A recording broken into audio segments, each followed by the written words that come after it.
introduced.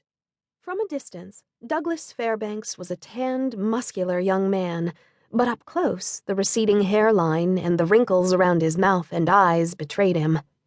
I felt a stab of sympathy. I, too, had specialized in younger roles, playing a 14-year-old in vaudeville with the Little Darlings well into my 25th year, and I understood all too well the terrifying prospect of aging out of one's livelihood. It had recently happened to me.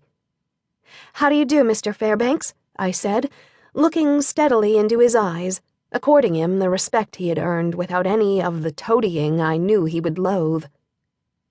He gave me the once-over, stepped closer, locked those piercing gray-blue eyes on mine, and put both hands firmly on my shoulders.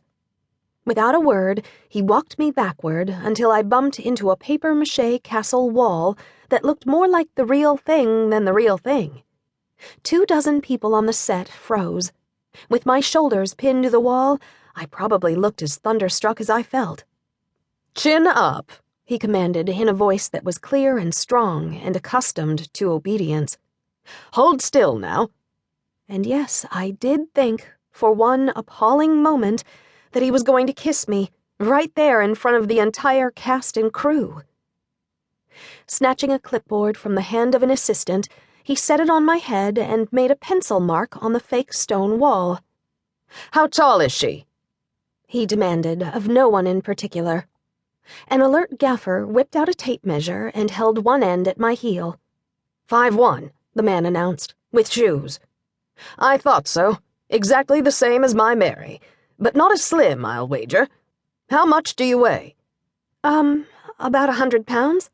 "Mary weighs 95, and she struggles mightily to hold on to that number, I can tell you. Never touches sweets. Well, maybe we can use you as a stand-in sometime, eh, Jessie Beckett? A blonde wig to cover up that auburn bob, and you'd be all set." A stand-in for the incomparable Mary Pickford, my idol and the most recognized face in the world? I swallowed hard, but no words came out. "All finished here."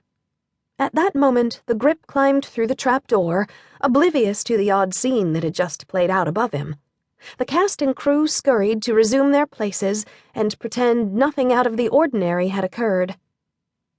It was a week or so after that incident, at a break during the brutal sword fight scene between our hero Don Q and the dastardly Don Sebastian, that Mr. Fairbanks sent for me to come to his dressing room.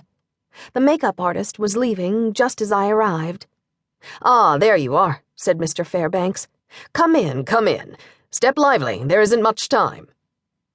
He must have sensed my nervousness, because he lost no time in putting me at ease by telling me that Frank Richardson, the director, and Pauline Cox, the script girl who was training me, were pleased with the job I was doing. Then he asked how I liked working at Pickford Fairbanks.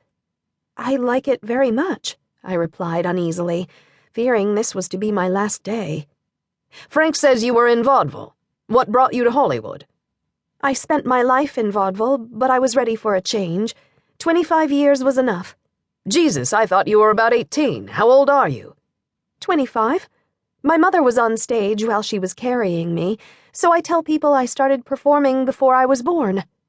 Last fall, I took some civilian work and ended up with a broken leg and living with my grandmother in San Francisco while it mended. A vaudeville friend, Jack Benny, knew I'd had enough of the vagabond life and made inquiries for me. Zeppo Marx told Benny that Frank Richardson's script girl was planning to get married, and I applied for the position before Frank even knew she was leaving. "If Zeppo vouched for you, I'm sure Frank counted himself lucky to get you." He offered me a Camel, which I declined, and he lit one of his own. "So you came to Hollywood to become a star, eh?" "Doesn't everyone want to become a star?" I asked, relaxing a little now that I realized I wasn't going to be fired. But I expect my years on the stage left me a little more realistic than most. I figure to learn all I can about the moving picture business, it's a lot different than vaudeville, and then I'll find out where I best fit in. "Well, Jessie Beckett, I'll tell you where you best fit in. If you agree, that is. My personal assistant was called home to Texas yesterday to comfort her dying father. I need someone to fill her shoes for a while, and Frank offered you up. Pauline says it's okay. She's got